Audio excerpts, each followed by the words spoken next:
Anafanyaje?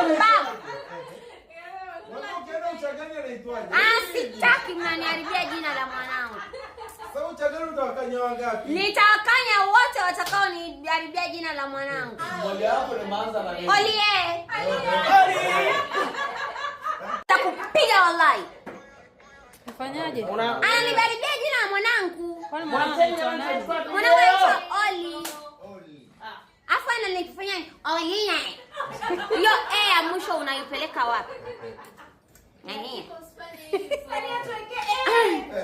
Kwa hiyo liliandikwa hivyo, linaandikwa Oli with an E mwisho, lakini halitamkwi hivyo exactly. Yes.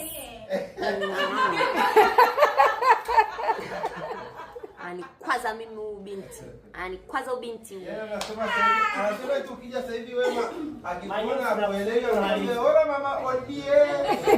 Mtampiga. Tutapigana humu ndani nakwambia. Tutapigana Latifa. Niko serious. Sipendi mimi kuharibia jina la mwanangu. Shangazi yake. Analikuwa